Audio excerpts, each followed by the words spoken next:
آج تک یہ جو جھوٹا پروپیگنڈا کرتے تھے، جھوٹا الزام شیعوں پر لگاتے تھے کہ شیعہ یہود کے ایجنٹ ہیں، آج انہوں نے یہ عمل کر کے، یہ بات کر کے ثابت کر دیا ہے خود کو کہ یہ ہیں ایجنٹ ان کے۔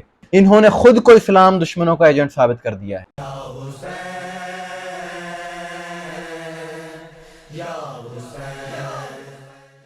بسم اللہ الرحمن الرحیم، السلام علیکم مومنین اکرام، امید ہے آپ سب خیر و عافیت سے ہوں گے۔ ایرانی صدر سید ابراہیم رئیسی دورہ پاکستان پر اس وقت آئے ہوئے ہیں، اور یہ دورہ دونوں ممالک کے درمیان، دونوں ممالک کے لوگوں کے لیے خوشائن ثابت ہوگا۔ اس کی وجہ یہ ہے کہ بہت سے معاہدے اس میں ہوں گے ترقیاتی کاموں کے، اور ایران اور پاکستان نے آنے والے ایک سال میں اپنے تجارتی حجم کو بھی $10 بلین یعنی $10 ارب تک بڑھانے کا عزم ظاہر کیا ہے۔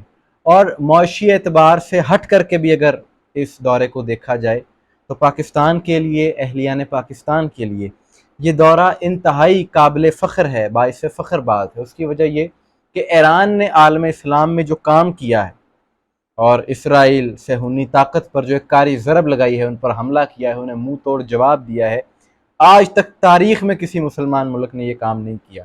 فلسطین کے مظلوم مسلمانوں کے حق میں صرف آواز نہیں اٹھائی، بلکہ عملی میدان میں اگر کوئی کام کیا ہے تو وہ ایران نے کیا ہے۔ تو اس سارے واقعے کے بعد پہلا دورہ جو ایرانی صدر نے کیا وہ پاکستان کا کیا، تو پاکستان کے لیے یہ ایک اعزاز کی بات ہے۔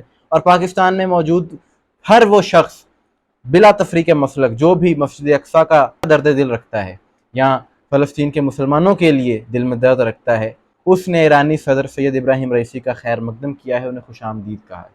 لیکن اس دورے سے سبھی خوش نہیں ہوئے، بلکہ کچھ عناصر کو بڑی تکلیف ہوئی ہے، اور یہ تکلیف ان کو ہوئی ہے کہ جو صہیونی سوچ کے ساتھی ہیں یا اس کے ہم فکر ہیں۔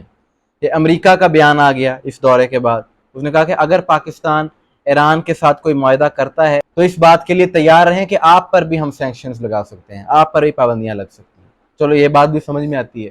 اس کے بعد اسرائیل کو بہت تکلیف ہوئی ہے، وہ بات بھی سمجھ میں آتی ہے کہ وہ اسلام دشمن ایجنڈا وہاں پر پایا جاتا ہے، اس لیے انہیں تکلیف ہوئی ہے۔ لیکن کچھ یہود و نصارہ کے ایجنٹ پاکستان کے اندر موجود ہیں کہ جن کو ایرانی صدر کے یہاں آنے پر بہت تکلیف ہوئی ہے، ان کو مرچیں لگی ہیں، اور وہ اپنے آقاؤں کو خوش کرنے کے لیے طرح طرح کے بیانات دے رہے ہیں۔ وہ بیانات کیا ہیں وہ بھی میں آپ کے سامنے رکھتا ہوں کہ ایرانی صدر سید ابراہیم رئیسی نے پاکستان میں 3 شہروں میں آنا ہے، یعنی اسلام آباد، لاہور اور کراچی، اور سیکیورٹی خدشات کے پیش نظر ان تینوں شہروں میں عام تعطیل کا اعلان کیا گیا جس دن ایرانی صدر ان شہروں میں پہنچیں گے۔ یعنی آج لاہور کا دورہ ہے تو لاہور میں عام تعطیل کا اعلان ہے، کل کراچی جائیں گے تو کراچی میں عام تعطیل کا اعلان کیا گیا ہے۔ لیکن اس سے جو تکفیری عناصر ہیں، جو ناسبی ٹولے ہیں، جن کے دلوں میں بغض اہل بیت ہے، جو شیعہ مخالف ہیں، اور یہ کالعدم جماعتوں کے لوگ جو ریاستی ریٹ کو چیلنج کرتے ہیں، انہیں بڑی تکلیف ہوئی ہے، اس عام تعطیل کی بڑی تکلیف ہوئی، اور انہوں نے احتجاج کا اعلان کیا ہے۔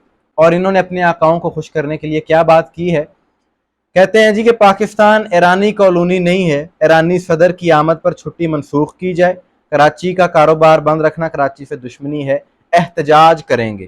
یہ کالعدم جماعت کا ایک مولوی، اس کا یہ بیان سوشل میڈیا پر وائرل ہے۔ اسی کالعدم جماعت کا ایک دوسرا حصہ جس نے اپنا نام تبدیل کیا ہے، راہ حق پارٹی رکھ لیا ہے، وہ کہتا ہے ان میں ایک مولوی کہ ایرانی صدر کی آمد پر چھٹی مذاق ہے، کراچی لاوارث نہیں ہے، احتجاج میں شریک ہوں گے، یعنی وہ بھی احتجاج کی بات کر رہے ہیں۔ ایک اور تکفیری سوچ رکھنے والا کہتا ہے کمشنر کراچی ایرانی وفاداری نہ کرے، کراچی کی وفاداری کرے، احتجاج کریں گے، کارکنان تیاری کریں۔ یعنی آپ دیکھیں کہ سر عام کارکنان کو احتجاج کی کال دی جا رہی ہے ان تکفیری عناصر کی جانب سے۔ ان میں سے ایک اور شرپسند کہتا ہے کہ ایرانی صدر کی آمد پر چھٹی ایرانی تنخواہ پر کی جا رہی ہے، احتجاج کریں گے۔ یعنی بار بار احتجاج کی کال، اس چیز نے یہ بات ثابت کر دی ہے کہ ان کو تکلیف کتنی ہوئی ہے، اور یہ کس کے ایجنٹ ہیں، یہ کس کے لیے کام کرنے والے ہیں۔ کہ ایران نے میزائل تو اسرائیل پر داغے تھے، لیکن اس کا دھواں ان مولویوں کے علاقے سے اٹھ رہا ہے، انہیں تکلیف ہوئی ہے اصل میں۔ اور مولا علی علیہ السلام کا فرمان ہے کہ تمہارے دوست کا دشمن تمہارا دشمن ہوتا ہے، اور ان ناسبی عناصر کی ایران سے دشمنی دیکھ کر یہ بات سمجھ میں آ جاتی ہے کہ یہ دوست کس کے ہیں، یہ صہیونی سوچ کے دوست ہیں، یہ ان کے ایجنٹ ہیں۔ آج تک یہ جو جھوٹا پروپیگنڈا کرتے تھے، جھوٹا الزام شیعوں پر لگاتے تھے کہ شیعہ یہود کے ایجنٹ ہیں، آج انہوں نے یہ عمل کر کے، یہ بات کر کے ثابت کر دیا ہے خود کو کہ یہ ہیں ایجنٹ ان کے۔ انہوں نے خود کو اسلام دشمنوں کا ایجنٹ ثابت کر دیا ہے، اور یہ انہی جیسے لوگوں کی سوچ ہے کہ جو پاکستان کو آگے جانے سے روکتی ہے، پاکستان کو ترقی نہیں کرنے دیتی۔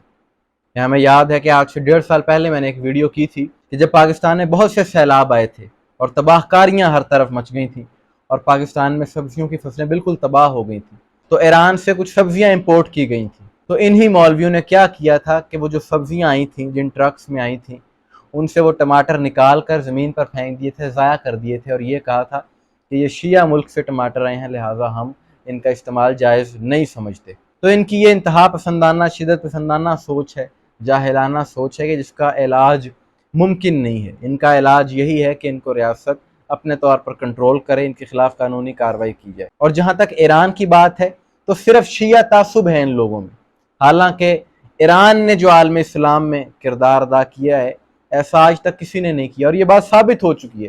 آپ مانے نہ مانے، آپ کے ماننے سے کیا ہوتا ہے، آپ کے نہ ماننے سے کیا ہوتا ہے، سارا عالم اسلام اس چیز کو تسلیم کر رہا ہے، ساری دنیا اس چیز کو تسلیم کر رہی ہے۔ لیکن یہ مسلکی تعصب ہے ان مولویوں میں۔ آپ نے دیکھا ہوگا کہ مولوی ایسے چپ ہیں جیسے ان کے گھروں میں کوئی فوتگی ہو چکی ہے۔ یعنی آپ دیکھتے ہیں کہ یوٹیوب پر ایسے ایسے مولوی ہیں کہ جو کوئی اداکار نے اگر کوئی بات کر دی اس پر بیان دے دیتے ہیں۔ وہ طارق مسعود ایک مولوی ہے، اس کے علاوہ اس جیسے اور بہت سے ہیں جو بظاہر تو بڑی اتحاد کی، محبت کی بات کرتے ہیں، لیکن کبھی بھی ایران کی اچھائی یہ لوگ اس لیے نہیں کریں گے کیونکہ ایک شیعہ ملک۔ صرف اس مسلکی تعصب میں یہ لوگ حق کو چھپا رہے ہیں، اور 1400 سال سے یہ لوگ حق کو چھپاتے ہی آئے ہیں، اسی لیے انہوں نے حق کو لوگوں تک آنے نہیں دیا۔ اور آج اس دور میں، اس جدید سوشل میڈیا کے دور میں، دنیا یہ دیکھ لے کہ جو چیزیں، جو حقائق ساری دنیا کے سامنے روز روشن کی طرح عیاں ہیں، ان چیزوں پر یہ مولوی بات نہیں کرتے۔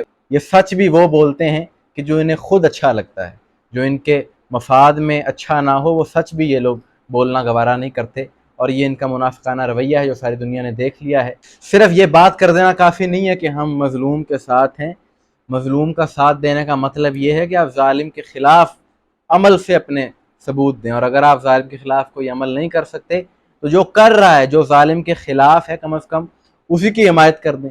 لیکن حق کی حمایت کرنا ان مولویوں کے بس کی بات نہیں ہے، کیونکہ حق کی حمایت صرف اور صرف علی والا ہی کر سکتا ہے۔ اس مسلکی تعصب نے ان کو اندھا کر رکھا ہے۔ حالانکہ صدر ابراہیم رئیسی صاحب اس دورہ پاکستان کے دوران جہاں دیگر باتیں کرتے ہیں وہاں پر وہ لازمی فلسطین کے مسلمانوں کے لیے آواز اٹھاتے ہیں، صہیونی طاقت کے خلاف بات کرتے ہیں، اور قابل سلام ہیں ایسی شخصیات۔